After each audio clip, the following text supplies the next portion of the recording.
Morning, folks. Just wanted to touch base with you this morning and kind of give you an idea of what it's like tonight. Full moon over the lake. Wanted to remind everybody that we're continuing to take donations for Operation Mountain Relief. We're going to be leaving the Midway Wesleyan Church at 5 a.m. on Saturday morning, November the 2nd, to take a load of winter clothes to the mountains.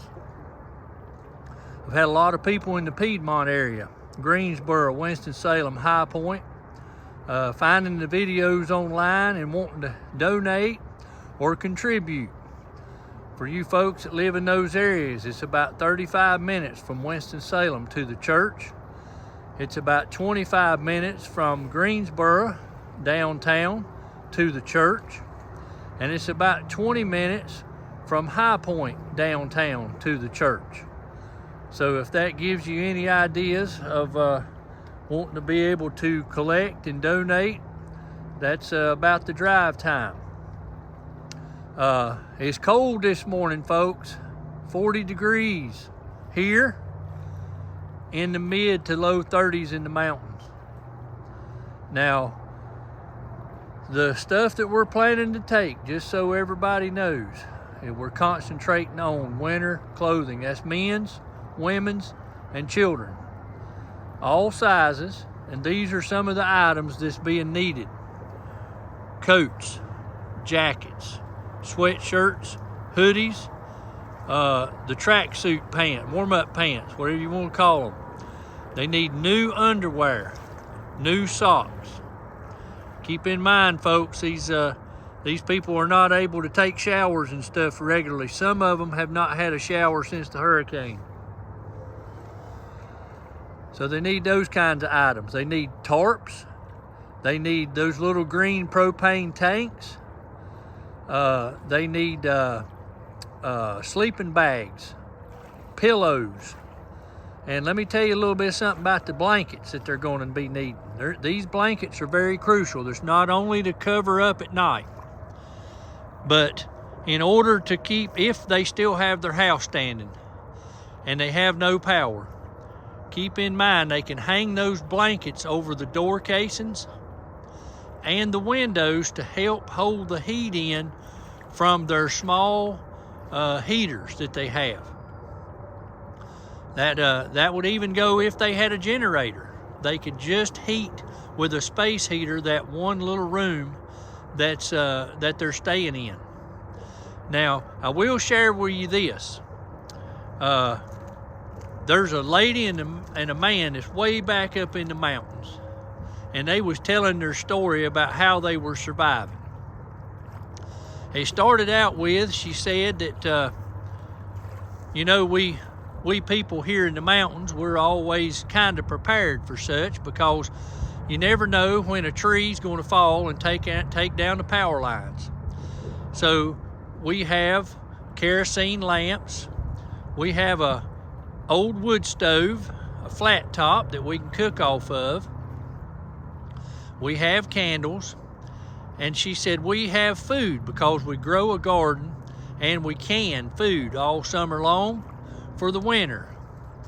She said when this storm hit and we lost power, she said we had a generator as well, but the gas only lasts so long. She said so we was using their kerosene lamps and candles by night, and we were cooking on the stove, and they had chickens and so forth, so they was able to have eggs and that. But eventually the food in the freezer, went bad, so they had to throw it out. And she said that they've been using their canned stuff and their bags of pinto beans and black-eyed peas and such, and that's what they were cooking and living on. And the question was asked, well, what about help? Have you seen any help? She said, we live so far back. She said, it takes us about 20 minutes to get to the main road. And she said, the switchbacks are washed out. Well, I had to look up, see what a switchback was. I didn't know exactly what she's talking about, but it's where the road switches back real sharp to go down the other side of the hill.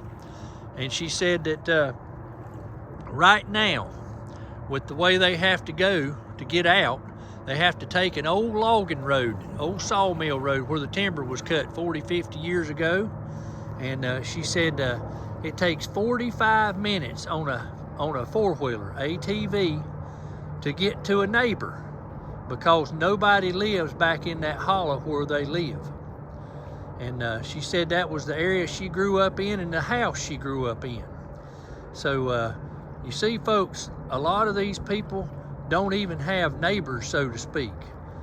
You know, if the roads was good, they could get into town pretty quick. But she said 45 minutes it took to get out far enough to find somebody to know what was even going on.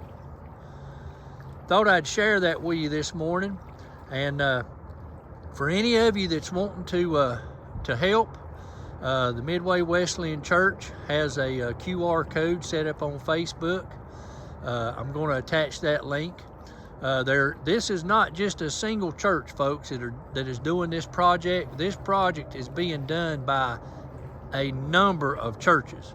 Midway just happens to be spearheading it, but there's participating churches all over Randolph County that are helping. There's churches in Orange County, Alamance, Davidson, and some churches down east, and churches also in Guilford that are contributing to this project.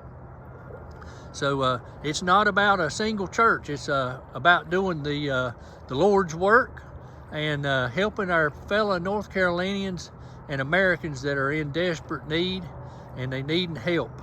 So I thought I'd give you that little story about the lady and her husband that lived way back in the woods. They're in their 70s too, by the way. And they were prepared.